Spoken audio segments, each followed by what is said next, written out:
vamos a hacer esta segunda clase del conocimiento del alma separada, que es lo que puede conocer el alma una vez que se separa del cuerpo. Y en este caso tenemos que ver si es posible la subsistencia luego de la muerte de algunas facultades del hombre, ¿no? Potencias anímicas, potencias humanas. ¿Qué serían las potencias o facultades? Bueno, a grosso modo, las facultades o potencias son aquellos instrumentos, podemos llamarlo así, ¿no? que tiene el alma, para poder obrar, para poder operar. Es decir, ¿por qué esto? Porque si el alma es forma, ¿no? Siguiendo un poco Aristóteles, si el alma es forma de un cuerpo, o sea, el principio animante del cuerpo, es el acto primero de ese cuerpo organizado, que le da vida de algún modo. Pero claro, el alma no opera inmediatamente, sino que opera por medio de facultades, ¿no? O de potencia que tiene el ser vivo. Esas facultades o potencias se clasifican de diversos modos, ¿no? Se clasifican de diversos modos, que vamos a ver un poco en la clasificación. ¿Y esto por qué en este tema del conocimiento del alma separada? Porque como la muerte es la destrucción del hombre, sustancialmente la corrupción del hombre, la pregunta es si luego de la muerte pueden subsistir alguna de estas facultades que hay que demostrar, por supuesto. Eso inmediatamente nos lleva, implícitamente nos lleva a la inmortalidad del alma humana. Y por lo tanto ya ahí podemos empezar a analizar cómo sería el conocimiento del alma una vez que se separa del cuerpo. Bien, ¿cómo se clasifican las facultades? En general vamos a hablar principalmente de las facultades humanas, ¿no? El hombre es un animal racional y si todas operaciones, todo obrar del hombre tiene como principio su alma, y el alma actúa por medio de facultades, estas facultades pueden distinguirse en dos grandes grupos, ¿no? Dos grandes grupos. Primero, aquellas de naturaleza sensitiva, que son compartidas con el animal, que de algún modo corresponde y participan del género animal. Estas facultades sensitivas tenemos de dos tipos, ¿no? De conocimiento y apetitivas. O sea, las facultades sensitivas de conocimiento tenemos los sentidos tanto externos como internos, ¿no? Los sentidos externos, los famosos 5 sentidos, visto, olfato, tacto, etc.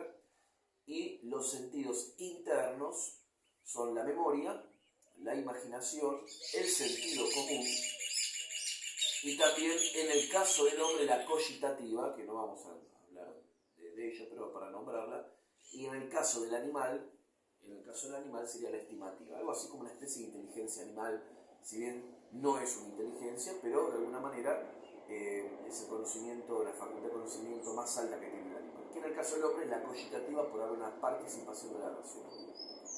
Y por otro lado tenemos la facultad, entonces, las potencias sensitivas apetitivas en el hombre, que es la facultad de desear de algún modo, ¿no? Esa facultad de desear, que siguen todo apetito, los apetitos ilícitos, siguen a un conocimiento.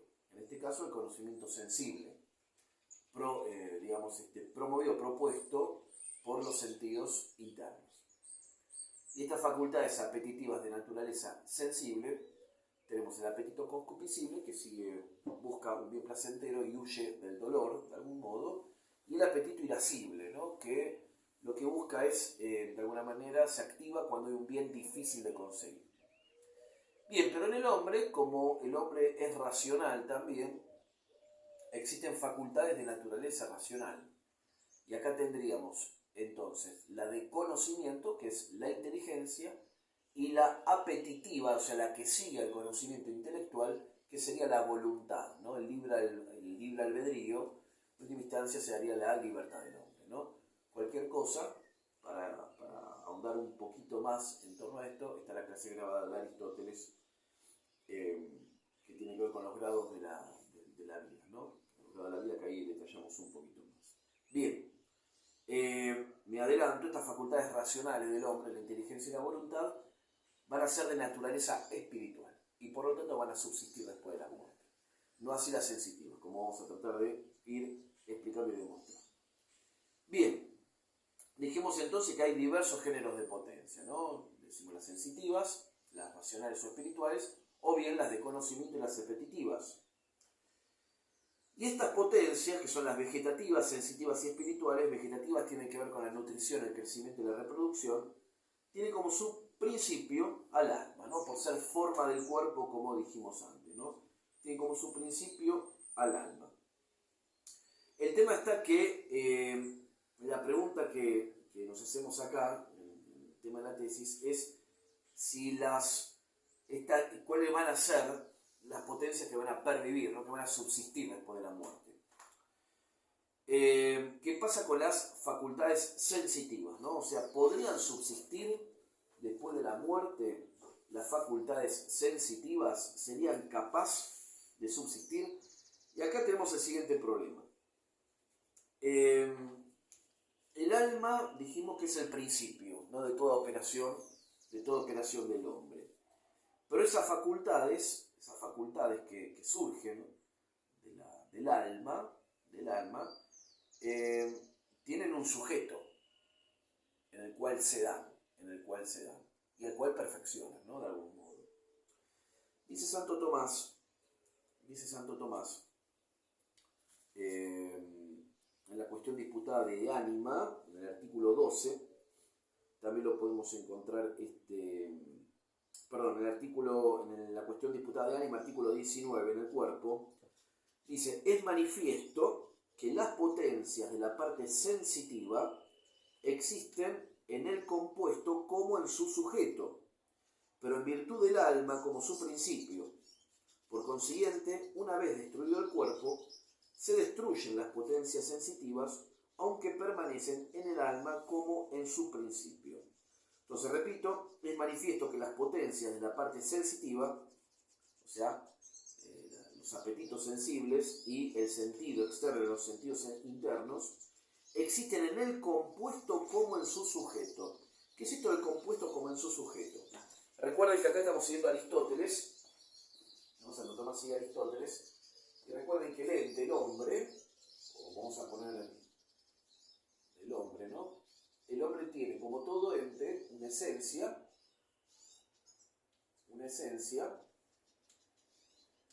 que esta esencia está compuesta por el alma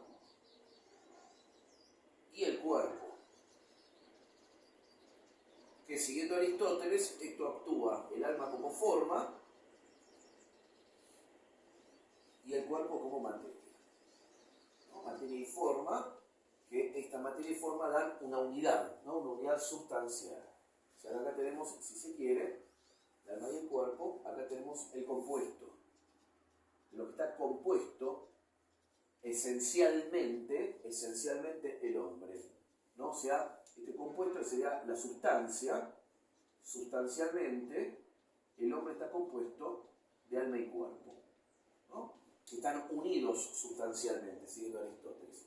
Y Santo Tomás que agrega, ¿no? Que esto no lo vio Aristóteles, que el hombre también tiene otro compuesto metafísico, como todo ente, esto cualquier cosa, en la clase grabada de Santo Tomás de Aquino, en la cuarta vía sobre la existencia de Dios, tocamos este tema. El hombre también tiene otro principio que es el acto de ser, ¿no? El actus essendi, ¿no? El acto de ser, lo que hace que el ente sea, ¿no? Todo ente está compuesto de acto de ser y de esencia, ¿tá? Este acto de ser es lo que pone en acto al ente, ¿no? Lo que actualiza, lo que hace existir justamente a la esencia, lo que hace que Pedro sea Pedro, ¿no? Lo que hace que exista. Ahora bien,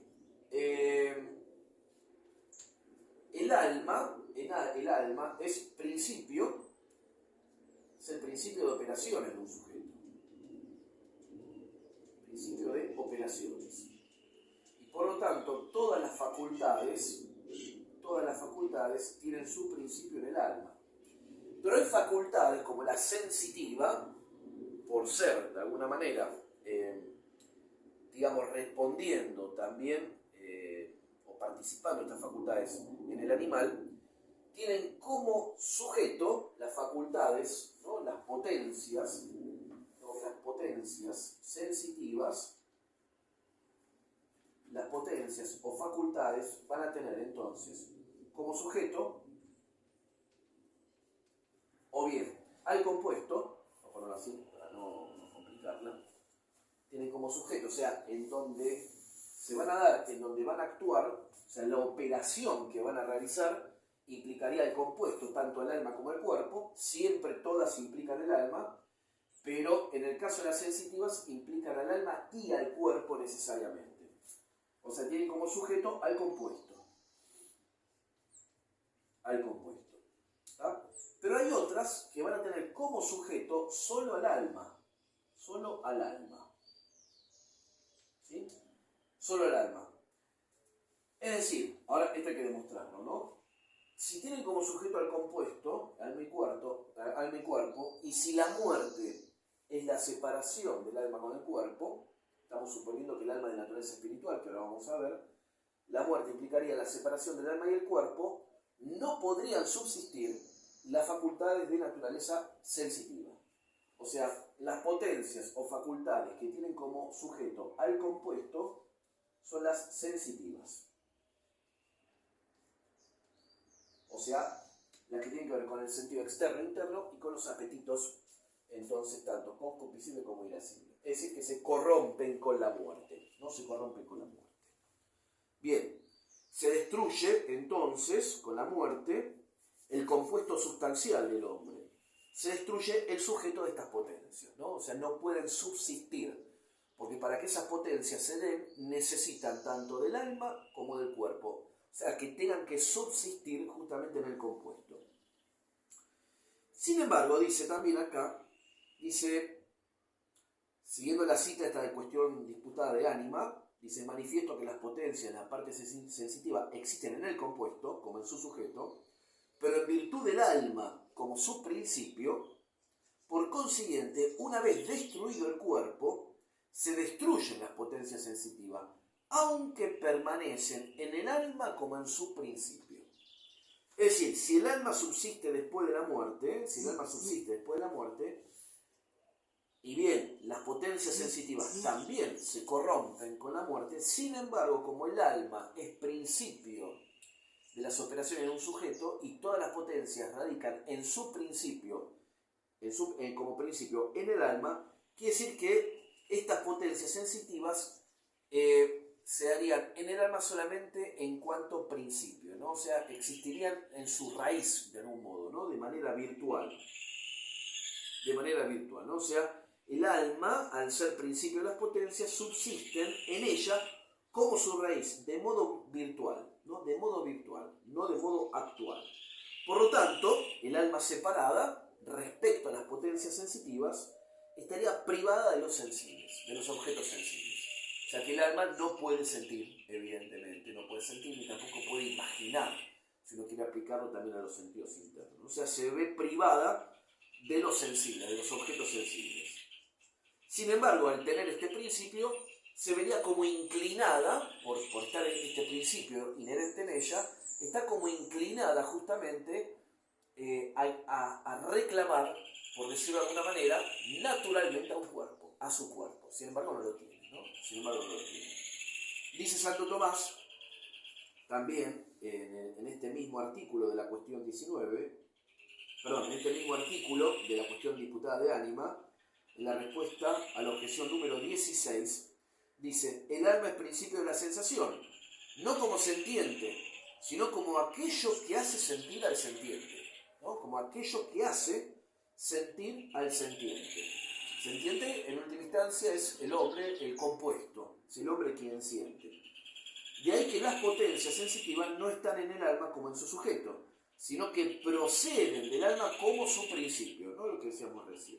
Y en el mismo artículo, a la respuesta a la objeción número 2, dice el doctor Angélico, debe decirse que tales potencias, es decir, las sensitivas, permanecen en el alma separada como en su raíz, porque, dice, no porque existan en acto en ella, como ya dijimos, no pueden existir en acto porque se corrompe el compuesto, sino porque el alma separada tiene tal virtud o fuerza que si se uniera al cuerpo nuevamente, podría causar tales potencias en el cuerpo. Así también la vida, ¿no? O sea, al mantener su principio en el alma, estas potencias, y en el caso hipotético que pueda unirse a un cuerpo, cosa que, una vez descrito, naturalmente es imposible, a menos que haya un acto, ¿no?, divino. Ahí tenemos, si se quiere, a nivel teológico, a nivel de fe, la resurrección de la carne. El alma, por su propia virtud, si pudiese unirse a un cuerpo, podría comunicarle, ¿no?, estas facultades, estas potencias, y también la vida al cuerpo, ¿no?, al cuerpo. Obviamente que en la destrucción que implica la muerte, el alma no puede por sí misma, el alma separada por sí misma no puede unirse a un cuerpo, es imposible, insisto, a menos que haya una causa divina que le permita milagrosamente unirse a un cuerpo. Pero en el caso que pudiese unirse a un cuerpo, es por virtud del alma que puede comunicarle la vida, ¿no?, por ser forma del cuerpo. Muy bien. Por lo tanto, entonces tenemos que las potencias sensitivas entonces se corrompen con la muerte. No así su principio, que estaría inherente de alguna manera o pertenece justamente, decimos, al alma, ¿no? Al alma. Ahora, ¿qué pasa con las potencias espirituales o racionales, la inteligencia y la voluntad? No pueden corromperse, ¿no? Dice, para que subsistan estas potencias espirituales, tienen que tener una operación propia independiente del cuerpo. Tienen que tener una operación propia independiente del cuerpo. Es decir, si nosotros sostenemos que hay alguna potencia o facultad, ¿se ve?, que tenga una operación independientemente del cuerpo, eso quiere decir que esas facultades no tienen como sujeto al compuesto, sino que tendrían como sujeto solamente al alma. Una operación independientemente del cuerpo. Y por lo tanto, si es independiente del cuerpo, implican espiritualidad, ¿no? Implica que son espirituales, que son independientes completamente del cuerpo. Y por lo tanto, con la muerte no se pueden corromper, porque no tendrían como sujeto tampoco al cuerpo, no son orgánicas. Ahora bien, dice, por lo tanto, su sujeto no es el compuesto, sino el alma. Entonces tiene que ser de naturaleza espiritual, y siendo así, el alma en la que inhiere también, ¿no? O sea, si estas facultades, estas operaciones o potencias tienen un acto, una operación que es independientemente del cuerpo, se sigue que son de naturaleza espiritual, y por lo tanto el sujeto en donde se dan tales potencias tiene que tener la misma naturaleza. Ahora bien, ¿cuál sería el sujeto de estas potencias? Es solo el alma. Si estas potencias actúan independientemente del cuerpo, tienen algún acto independientemente del cuerpo, y por lo tanto son de naturaleza espiritual, el alma también debería serlo. El alma también lo es. ¿Ah? Ahora bien, por lo tanto con la muerte podrían subsistir. Ahora, ¿cuál es esta operación?, dice Santo Tomás. ¿Cuál es esta operación? ¿No? ¿Hay alguna operación en el hombre? ¿Algún acto, alguna operación que realice independientemente del cuerpo? Y dice que sí.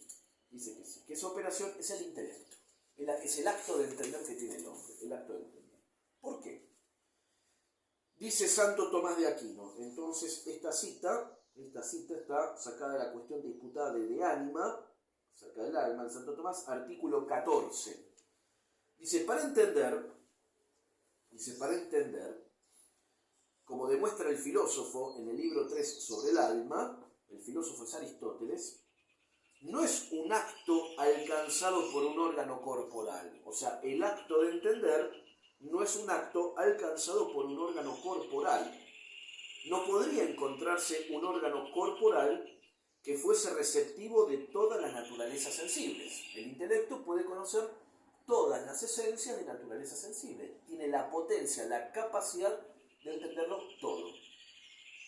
Todas las naturalezas sensibles, ¿no? Todas las cosas.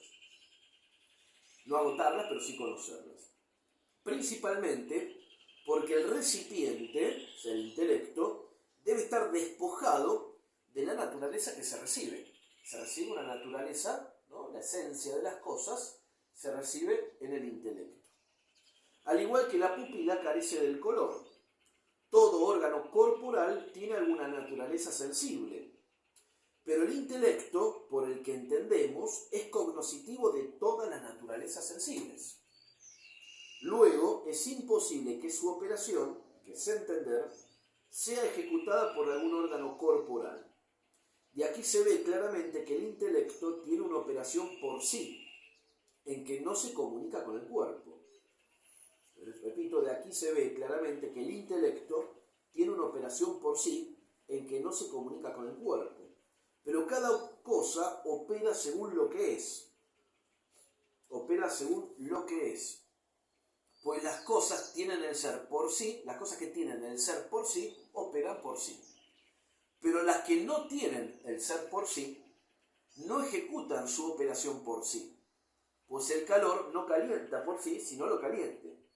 Por consiguiente, está claro, de este modo, que el principio intelectivo por el que el hombre entiende tiene un ser que se eleva por encima del cuerpo y no depende del cuerpo. ¿Ah? Un ser por sí, dice, que se eleva por el cuerpo. Si podemos conocer todos los cuerpos, si se quiere, el intelecto tiene la capacidad de conocer todos los cuerpos, todas las esencias, es porque el intelecto de alguna manera carece justamente de lo orgánico, ¿no? Carece de lo orgánico. O sea, el intelecto puede conocer las esencias de las cosas, todas las esencias materiales de las cosas, las conoce de manera adecuada, todas las esencias corpóreas. Si es capaz de conocer las esencias corpóreas, quiere decir que ella de alguna manera no es cuerpo, no es cuerpo. Y aclara más adelante Santo Tomás, una cita un poco difícil. Esto está en la cuestión también, la misma cuestión de ánima, artículo 14, dice: es evidente que lo que le compete a algo esencialmente, se sigue de una forma, pues cada cosa tiene el ser según su propia forma. Por lo tanto, el ser no puede separarse de ningún modo de la forma. Consiguientemente, las cosas compuestas de materia y forma se corrompen porque pierden la forma de la cual les viene el ser. Pero la forma misma no puede corromperse esencialmente, sino que puede corromperse accidentalmente al corromperse el compuesto, en cuanto que le falta el ser del compuesto que existe por la forma, siempre y cuando la forma no sea lo que tiene el ser en sí mismo, sino aquello por lo que tiene ser el compuesto. Pero si existe alguna forma que sea considerada como ser habiente, esta es una traducción que hace el doctor Juan Cruz, ¿no? Habens esse, el que tiene el ser de alguna manera, acá lo traduce como ser habiente, entonces repito, pero si existe alguna forma que sea considerada como ser habiente, entonces es necesario que dicha forma sea incorruptible, pues el ser se separa de lo ser habiente solo por el hecho de que se separa la forma de él. Luego, si lo ser habiente es la forma misma, es imposible que el ser se separe de él. Pero es evidente que el principio por el que el hombre entiende es la forma que tiene el ser en sí misma y no solo es aquello por lo que algo es. Como verán, es un texto, un pasaje bastante denso y complicado. Vamos a tratar de explicar un poco esto, ¿no? Bien, acá tiene que ver con el tema del ser, ¿no? El tema del ser que decíamos antes, el acto de ser. ¿No? Recuerden que el acto de ser es acto, es el primer acto del ente, y que pone en acto a una esencia, la hace existir, hace que la esencia humana, ¿no?, se realice, exista en Pedro, en María y en Juan. El que le da ese acto de existencia, de alguna manera, es el acto de ser. Ahora bien, el acto de ser, ¿no?, actualiza la forma, o sea, actualiza la esencia, y la forma inmediatamente le comunica el ser a la materia, le comunica el ser al cuerpo. Porque el cuerpo recibe su acto por el alma, y el compuesto recibe su acto por el acto de ser, ¿no? El acto de ser. Ahora bien, la forma determina el modo de ser de algo, ¿no? La forma sustancial, la forma, determina el ser de algo. Lo que hace que un perro sea perro, que el hombre sea hombre, que un pájaro sea pájaro. Y dice, no se corrompe esencialmente una forma, aunque sea accidentalmente al corromperse el compuesto. Es decir, En los seres que están compuestos de forma y materia, ¿no? Y estos van a generar, ¿no?, un compuesto, un subsistente, una sustancia, o sea, una unión sustancial. El ser se comunica a la forma y la forma comunica el ser a la materia. Al corromperse, al separarse el alma del cuerpo, en el caso del ser vivo, o la forma de la materia, se separa, deja de existir, deja de actuar. Pero claro, lo que se corrompe es el compuesto. La forma en sí misma no puede corromperse, sino que lo que se corrompe es el compuesto. Ahora bien, dice, en el caso del alma no espiritual, o sea, un alma, tanto el alma animal como el alma vegetativa, dice, la forma se limita a comunicar la vida al cuerpo. Al ser alma, el alma del perro comunica, por ser forma, le comunica la vida al cuerpo. ¿Se ve? Y por lo tanto, cuando se corrompe, como no hay una operación propia del alma, en el alma sensitiva, en el alma animal o en el vegetal, el alma no tiene una operación propia, sino que todas las potencias tienen como sujeto al compuesto. Al destruirse el compuesto, el alma del animal o del vegetal no puede subsistir. No puede subsistir. Ahora bien, el alma humana tiene un acto independiente del cuerpo, que es el acto de entender, como habíamos leído antes. Esto, cualquier cosa, vayan, hay una clase grabada sobre Aristóteles, sobre el tema de la abstracción, es un poco más que Aristóteles, hay agregados de Santo Tomás, que habla del intelecto agente, del intelecto potencial, y cómo de alguna manera es el proceso de desmaterialización, de alguna manera, de la esencia, ¿no? El concepto de abstracción, que ahí se ve un poco mejor porque el acto de entender es independiente del cuerpo. El alma humana tiene un acto independiente del cuerpo, que es el entender, y como el obrar sigue a lo que se es, ¿no? El obrar sigue a lo que es el ser, la forma, es decir, el alma humana, es ser habiente, o sea, es sujeto del ser, dice, y que de alguna manera, que lo comunica al cuerpo y conserva en sí misma el ser. Es decir, que si el alma tiene un acto independientemente del compuesto, o sea, un acto independientemente del cuerpo, que es justamente el acto de entender, el ser principalmente no se da en todo el compuesto, se da en el alma porque tiene un acto independiente del cuerpo y lo comunica al cuerpo. Ahora bien, si el acto de ser, se da en el alma porque el alma tiene un acto independientemente del cuerpo, con la destrucción del compuesto, el acto de ser puede todavía conservarlo el alma espiritual del hombre. Por lo tanto, si el acto de ser sigue de alguna manera conservándolo el alma espiritual del hombre, porque un acto independiente del cuerpo, implicaría que el alma separada puede conservarlo, sino que conserva justamente su ser, y por lo tanto tiene que subsistir. Es decir, no puede subsistir el compuesto, sino que el alma, por tener esta operación independiente del cuerpo, puede seguir subsistiendo. O sea que el acto de ser no se separa del alma, ¿no? Quedaría como que el hombre tendría un alma, el alma separada,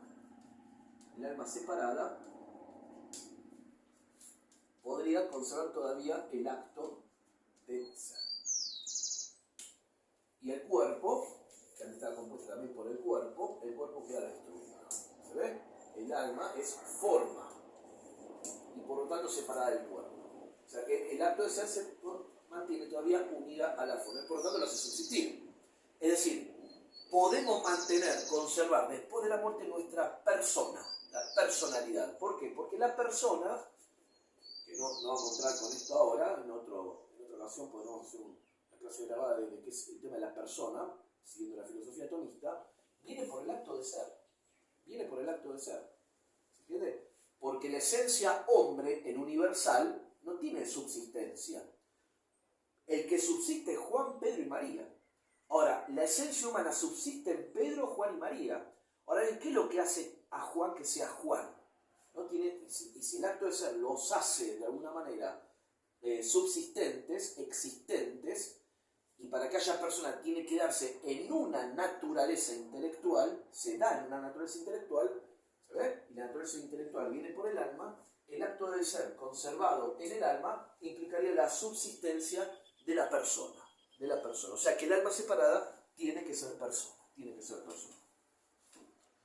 Bien, decimos entonces lo siguiente, ¿no? Este ser habiente, donde se conserva el ser, o se da en el compuesto, y destruido el compuesto se separa el ser del sujeto, se separa completamente, o bien este ser habiente, el habens es el sujeto de alguna manera en donde se da el acto de ser, es la forma, como su sujeto, el alma, y por lo tanto, destruido el cuerpo, la forma, o sea, el alma espiritual del hombre sigue subsistiendo.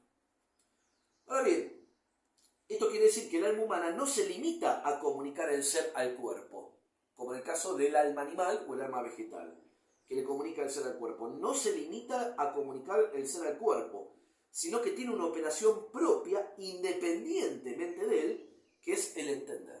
Subsiste, comunica el ser, comunica la vida al cuerpo, pero no se reduce a eso, sino que aparte de todo eso, porque también es forma el alma, sin embargo, tener un acto propio, quiere decir entonces que el alma humana tiene justamente, no se limita a lo que dijimos recién.